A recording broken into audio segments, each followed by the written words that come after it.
Hello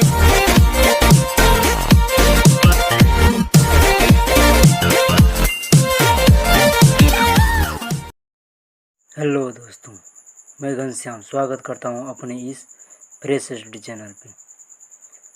दोस्तों, मैंने कल वाले वीडियो में बताया था पहला 20 क्वेश्चन। 20 क्वेश्चन को मैंने देखा था, 1 से लेकर 20 क्वेश्चन को। और आज चलते हैं नेक्स्ट क्वेश्चन की ओर। दोस्तों, देखते हैं नेक्स्ट क्वेश्चन में 20 नंबर का क्वेश्चन है। देखिए, जो दिख रहा होगा आपको 20 नंबर क्वेश्चन। दोस्तों, 20 नंबर क्वेश्चन है, अफगानिस्तान के प्रति आक्रामक नीति किस वायसराय ने अपनाई थी? इसका दोस्तों आज का आंसर होगा लॉर्ड लिटन। कौन होगा? लॉर्ड लिटन। दोस्तों, इतना ही नहीं, लॉर्ड लिटन ने 1876 से 1880 ईस्वी तक पश्चिम उत्तर भारत में ब्रिटिश स्थिति को मजबूत करने के लिए आया था, लेकिन उसी के बीच 1878 से 1880 ईस्वी के बीच द्वितीय आंग्ल अफगान युद्ध छेड़ दिया। किन्होंने छेड़ा था? लॉर्ड लिटन ने। और कब? 1878 से 1880 ईस्वी के बीच। कौन सा युद्ध? द्वितीय आंग्ल अफगान युद्ध। क्लियर? फिर हम लोग यह देखते हैं कि अफगान दक्षिण एशिया में पड़ता है। कहाँ पड़ता है? अफगान दक्षिण एशिया में पड़ता है। और एक बात, अप्रैल 2007 में अफगानिस्तान सार्क का 8वां सदस्य बना था। पता है आप लोगों को दोस्त? सार्क का 8वां सदस्य बना था। कौन? अफगानिस्तान। अब बताइएगा सार्क क्या होता है? तो सार्क होता है South Association for Regional Cooperation, अर्थात South Association for Regional Cooperation. यह एक 8 देशों का समूह होता है दोस्त, जिसमें देखते हैं इंडिया है, पाकिस्तान है, बांग्लादेश है, श्रीलंका है, नेपाल है, भूटान है, मालदीव है और अफगानिस्तान है, जो 8वां सदस्य है। अब कहिएगा इस सार्क का मुख्यालय कहाँ है? तो नेपाल काठमांडू में अवस्थित है। नेपाल काठमांडू में अवस्थित इसका मुख्यालय। किसका? सार्क का मुख्यालय। क्लियर दोस्तों? अफगानिस्तान का राजधानी काबुल होता है और इसका मुद्रा है अफगानी रुपया होता है। अफगानी रुपया होता है। क्लियर दोस्तों? चलिए अब नेक्स्ट क्वेश्चन की ओर चलते हैं। बहुत अच्छा से बता दिए। ठीक है दोस्तों, नेक्स्ट क्वेश्चन है, प्रधानमंत्री श्रम योगी मानधन योजना में प्रत्येक ग्राहक को 60 वर्ष की आयु प्राप्त करने के बाद न्यूनतम अनुमानित पेंशन डैश प्रतिमाह प्राप्त होगी। दोस्तों, पहले मैं आप लोगों को बता दूं, जो यह स्कीम जो 15 फरवरी को, जो इस स्कीम को लगभग में PMSYM अर्थात प्रधानमंत्री श्रम योगी मानधन योजना, क्लियर, यह योजना 15 फरवरी 2019 को लाया गया था, जिसमें बताया गया था अगर आप की उम्र 18 वर्ष के ऊपर है तो उसमें 55 रुपया प्रति माह अगर आप जमा कीजिएगा तो 60 साल के बाद 3000 रुपया प्रति माह आपको पेंशन के तौर पर दिया जाएगा। तो इसका आंसर क्या होगा दोस्त? इसका आंसर क्या होना चाहिए?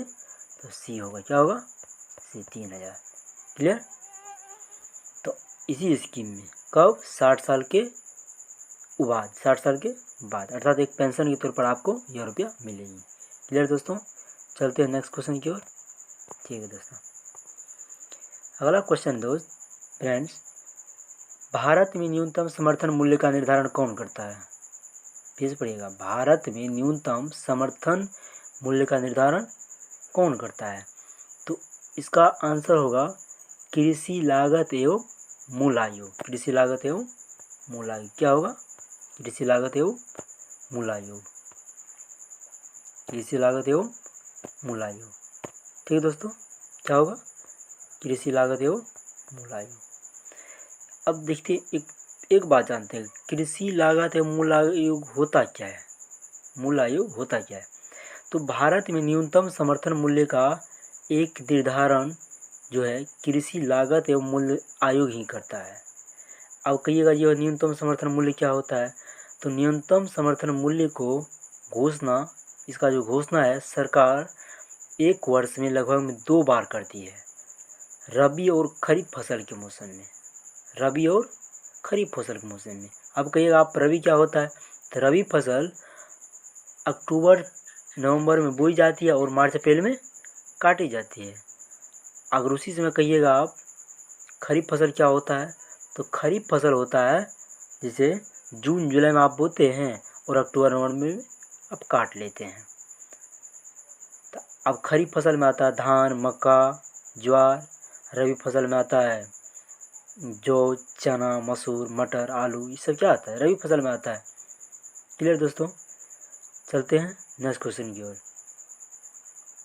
उतना डीपली में भी नहीं जाना दोस्तों। फ्रेंड्स अगला क्वेश्चन है फ्रेंड्स 23 नंबर का क्वेश्चन है, हिंदू वृद्धि दर किससे संबंधित है? बताइए फ्रेंड्स, हिंदू वृद्धि दर किससे संबंधित है? यह संबंधित है एक मुद्रा से। किससे संबंधित है? मुद्रा से। किससे संबंधित है? मुद्रा से। एक बात बता दो फ्रेंड्स, यह जो हिंदू क्या लिखा हुआ है? हिंदू वृद्धि दर। अब कहिए हिंदू वृद्धि दर होता क्या है? तो हिंदू वृद्धि दर को मुद्रा या राष्ट्र आय से भी संबंधित समझते हैं। मुद्रा या राष्ट्रीय आय से। भारतीय अर्थव्यवस्था में 1950 से 1980 ईस्वी तक एक वृद्धि दर हुआ था, जो निम्न वृद्धि दर हुआ था।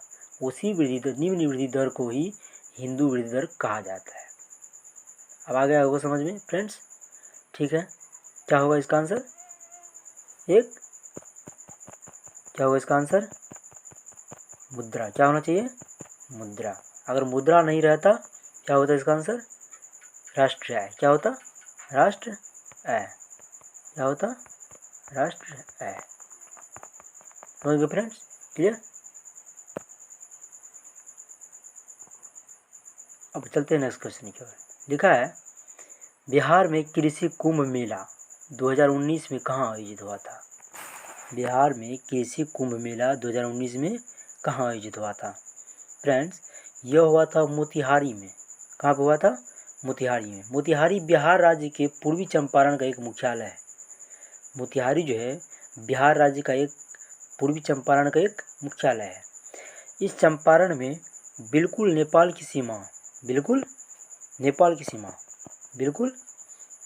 की सीमा से सटा हुआ। कौन? यह जो चंपारण है, मोतिहारी है, यह बिल्कुल नेपाल की सीमा से सटा हुआ है चंपारण। अब कहता है एक बात और फ्रेंड्स, यह जो मोतिहारी है, मोतिहारी जो है, इसी मोतिहारी के जो चंपारण गांव है, चंपारण जिला है, इसी चंपारण से महात्मा गांधी जो हमारे पूज्य बापू हैं, राजनीतिक गुरु कहलाते हैं, कहता राजनीतिक आंदोलन की शुरुआत यहीं से आरंभ की थी, मतलब चंपारण से ही आरंभ की थी। अब फ्रेंड्स कृषि कुंभ का उद्देश्य क्या होता है? तो कृषि कुंभ जो होता है, मेन उद्देश्य होता है इसका कृषि में आधुनिक तकनीकों और विविधता को बढ़ावा देना। अर्थात आधुनिक तकनीक और विविधता को बढ़ावा देना, जिससे किसानों की आय दोगुनी करने में सहायता मिले। क्लियर? दोगुनी करने में सहायता मिले। किसकी आय? किसान की आय। इस तरह से क्वेश्चन बहुत ही अच्छा हुआ। ठीक है फ्रेंड्स, चलते हैं नेक्स्ट क्वेश्चन की ओर।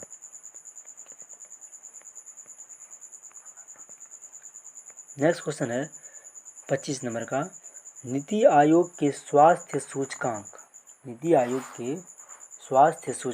2019 के अनुसार बिहार राज्य का स्कोर कितना है?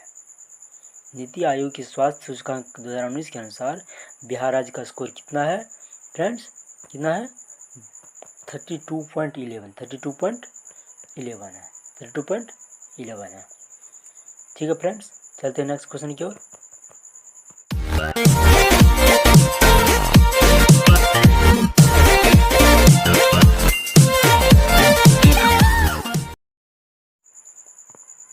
छब्बीस नंबर क्वेश्चन है, हड्डियों की पढ़ाई विज्ञान की किस शाखा के अंतर्गत होती है? फ्रेंड्स यह क्वेश्चन 8th एवं 9 दोनों में पढ़ने के लिए है। तो आप लोग जरा बताइए क्या होगा इसका आंसर? ऑस्टियोलॉजी। क्या होता है? ऑस्टियोलॉजी। अब कहिएगा यह जो ऑस्टियोलॉजी होता है इसका अध्ययन क्या कहलाता है? हड्डियों का अध्ययन, हड्डियों की पढ़ाई को क्या कहलाते हैं? ऑस्टियोलॉजी। अब कहिएगा क्या जियोलॉजी क्या होता है? तो जियोलॉजी होता है पृथ्वी से संबंधित ज्ञान अर्थात भू विज्ञान। पृथ्वी जो संबंधित है यह जो जियोलॉजी है क्या है? जियोलॉजी क्या होता है? पृथ्वी से संबंधित, मतलब पृथ्वी से संबंधित, हाँ, अर्थात भू विज्ञान, अर्थात भू विज्ञान।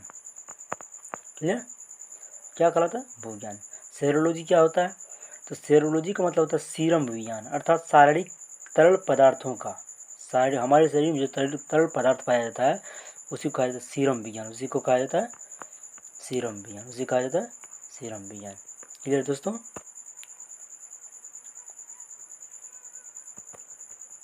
चलते हैं नेक्स्ट क्वेश्चन की ओर।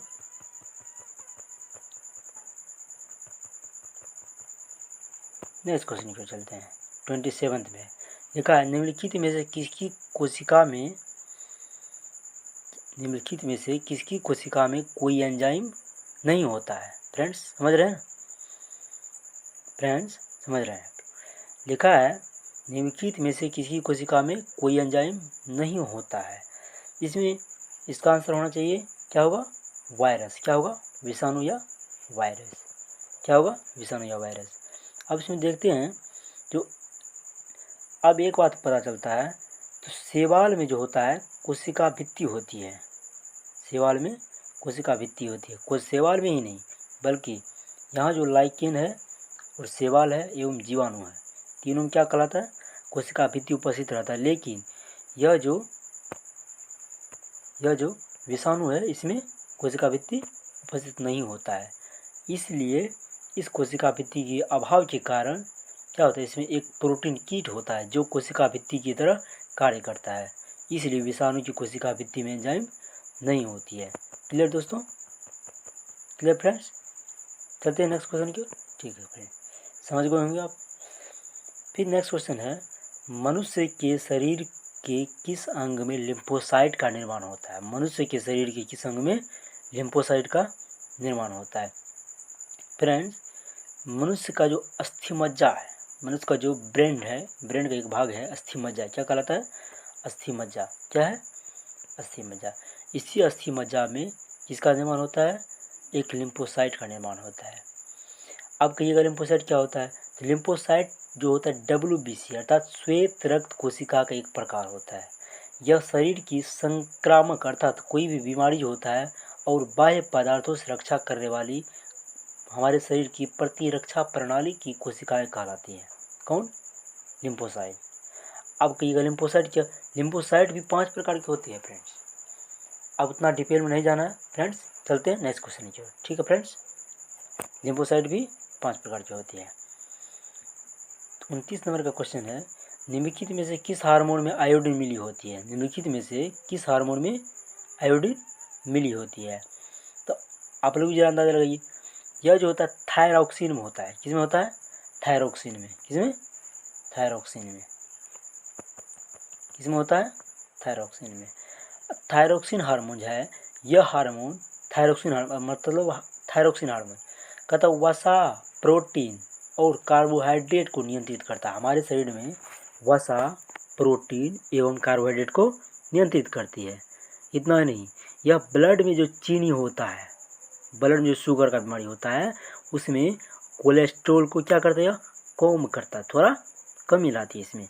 इतना ही नहीं, यह हृदय गति एवं ब्लड प्रेशर को भी क्या करता है? नियंत्रित करता है। फ्रेंड्स, इस थायरॉक्सिन की कमी से खास करके बच्चों में जो रोग होता है, एक होता है मानवता रोग। क्या होता है? मानवता रोग। इसमें क्या होता है? शारीरिक एवं मानसिक तौर पर इसका जो विकास रुक जाता है, एक बच्चे का विकास रुक जाता है।